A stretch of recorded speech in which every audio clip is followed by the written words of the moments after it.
Hi friends, मैं दीपक चौधरी आपके सामने एक बहुत ही खूबसूरत कहानी के साथ। दोस्तों, एक बार की बात है, विशाल अपने घर में चुपचाप बैठा हुआ था शांति के साथ। तो होता क्या है कि जो उसकी छोटी सी बच्ची है, वो सुबह से भूखी प्यासी थी। उसको भी खाना नहीं मिल पा रहा था और वो समझ नहीं पा रही थी कि आज मुझसे कोई बात नहीं कर रहा है। और जैसे पहले सभी हंसते थे, बोलते थे, दादा दादी और उसकी मम्मी, उसके पापा, तो आज ऐसा कुछ नहीं था।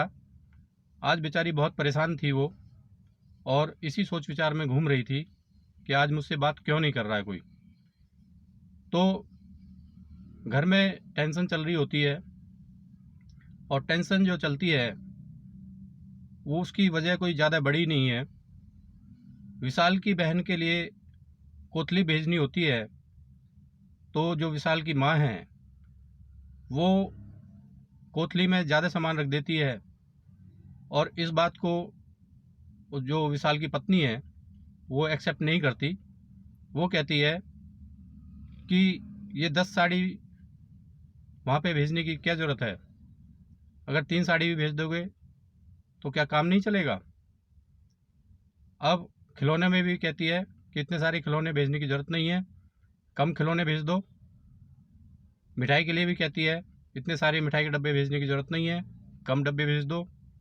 तो इस तरह से वो हर एक सामान में से कम करवाने की कोशिश करती है। लेकिन जो उसकी सास है वो इस बात के लिए तैयार नहीं होती और कहती है नहीं, पूरा ही सामान जाएगा। तो इस बात को लेकर के सास बहू में दोनों में झगड़ा हो जाता है, और सुबह से एक दूसरे से कोई बोलता नहीं है, और ना ही कोई काम काज होता है, ना ही खाना बनता है। तो विशाल क्या करता है, खिचड़ी बना करके सबको देता है, लेकिन खिचड़ी कोई खाता नहीं है।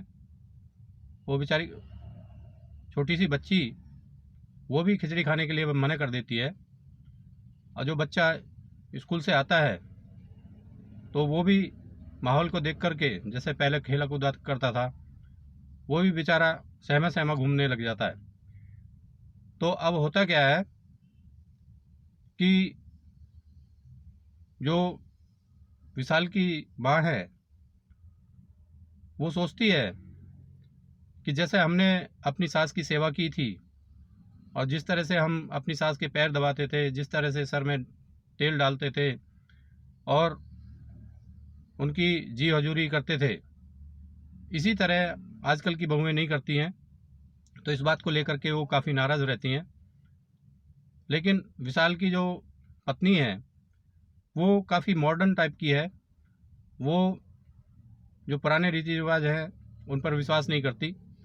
और आजकल की बहुएं होती भी ऐसी हैं कि अगर सास से मन मिला है तो चाहे उनसे कुछ भी करा लो, लेकिन अगर मन नहीं मिला है तो सास कुछ भी नहीं करा सकती उनसे।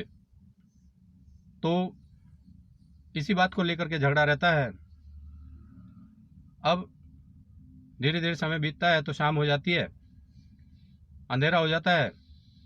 तो विशाल अपनी पत्नी से कहता है कि अरे भाई, दिया तो जला दो। तो उसकी पत्नी कहती है तुम भी तो थाली बैठे हो, तुम खुद जला लो। तो विशाल बोलता है कि तुम जला लोगी तो क्या क्या फर्क पड़ जाएगा।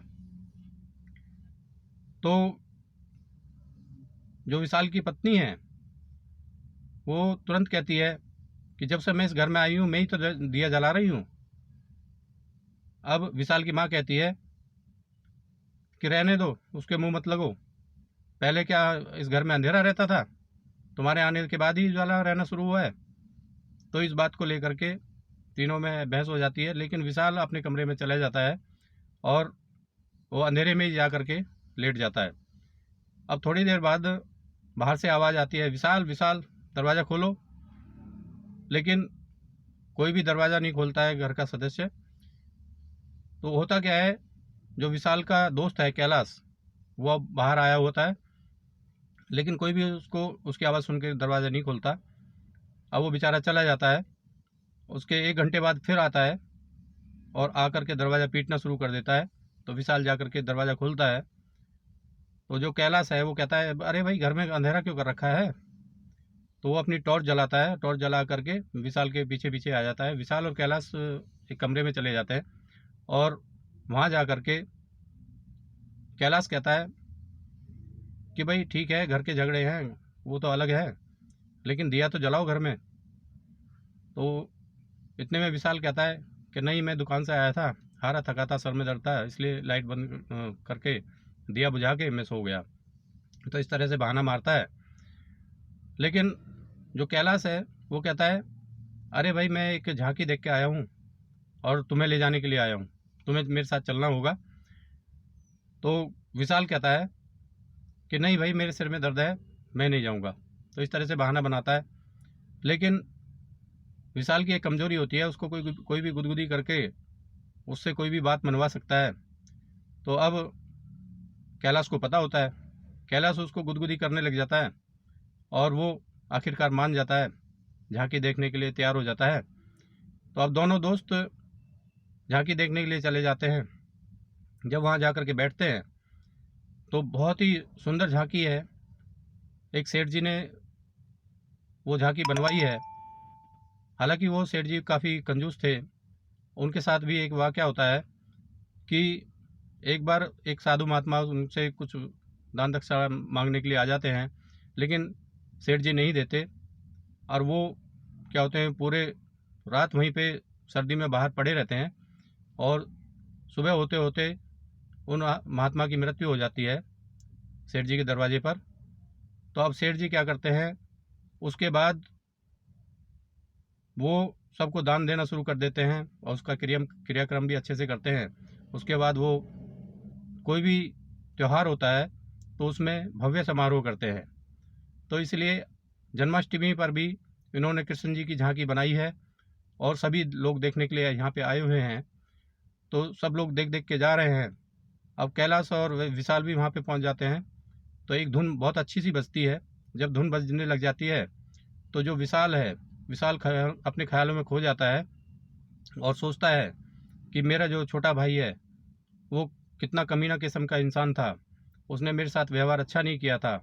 इन्हीं ख्यालों में खोया रहता है और फिर अचानक उसके मन में अपने भाई के प्रति श्रद्धा होने लग जाती है और उसको अपने भाई की याद आने लग जाती है।